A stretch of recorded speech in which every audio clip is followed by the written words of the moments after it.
I'm sorry I can't be with you in person, but you have sent in, your membership has sent in some questions, and I'll try to answer them for you. Is this simply a trust crisis or something more?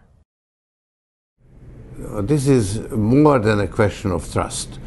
The fact is that the financial system, as we know it, has actually collapsed. This happened after Lehman Brothers went into bankruptcy, and the whole system had to be put on artificial life support. And it's just only gradually is being taken off that life support. Now, this has caused the biggest crisis, biggest decline in financial activity since the end of the Second World War. It's only comparable to the Great Depression. And whether it will take the same course or not, hopefully we have learned something from the experience of the Great Depression. We have Keynes's general theory, which was published in 1936. We can take it out off the shelf and apply it, which is in fact what we have done, and hopefully we will get out of it better than we did then. But the size of the problem is actually greater than it was in the 1930s, because in the 1930s, in 1929, the credit as a percent of GDP was 160. By 1932, it got up to 250%.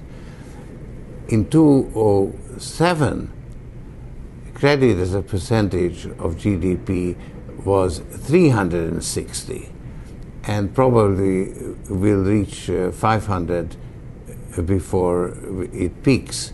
So you can see the size of the problem is twice as big, and that does not take into account the pervasive use of derivatives, which was absent in the 1930s. What is the role of the Central European region in the current crisis? The Central European area now is one of the most endangered areas. What has happened after the bankruptcy of Lehman, and when the system was put on artificial life support, the governments gave a guarantee that they won't let it happen again, that no other systemically important institution will be allowed to fail. Their guarantee in Europe and European countries and the United States had considerable credibility. But countries at the periphery of the global financial system could not give similarly credible guarantees. And that led to a withdrawal of capital from that part of the world back to the center where it was guaranteed. And in this respect, the new members of the European Union actually were in the position of being on the periphery of the euro, and they were particularly hard hit. That includes Hungary, which is one of the most affected countries in this crisis. You are here right now. Does the rise of China pose an opportunity or danger for Europe and the United States?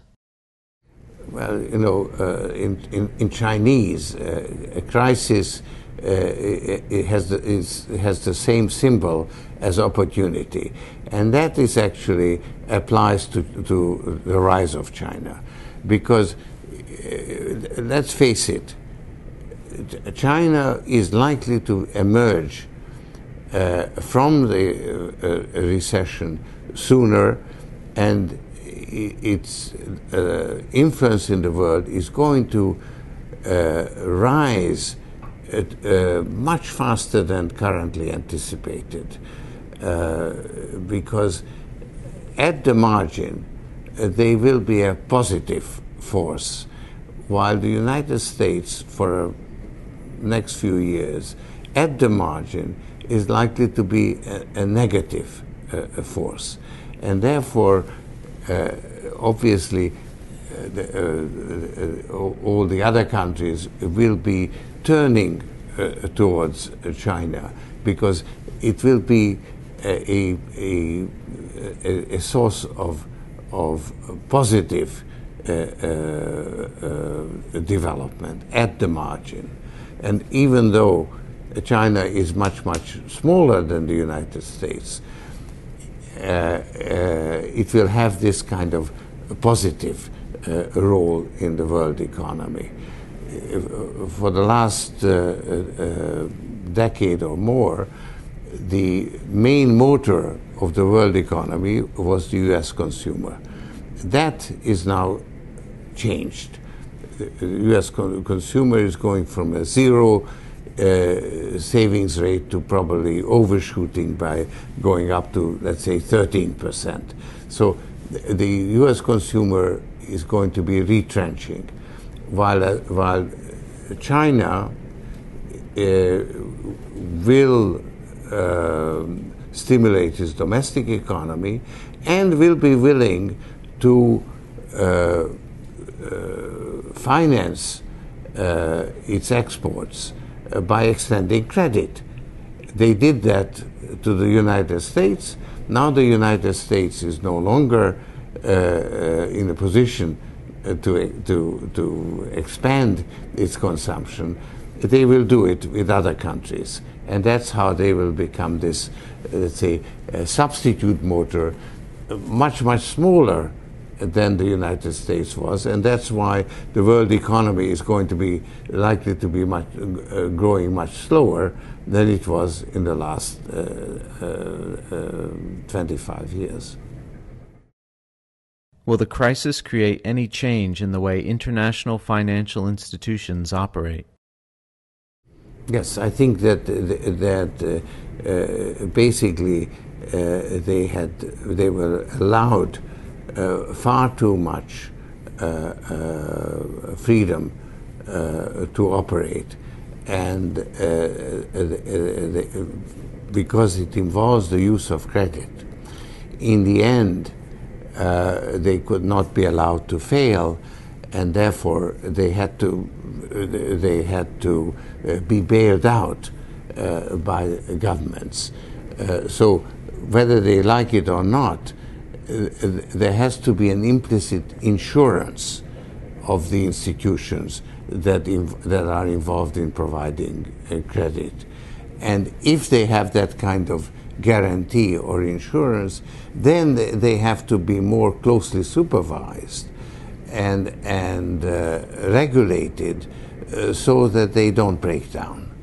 And that means that they will be more regulated in the future than they were in the past. Is it possible to avoid a similar crisis in the future for small countries like Iceland and Hungary? You know, the history of financial system is a series of crises, and we learn from each crisis and establish institutions that prevent repetition.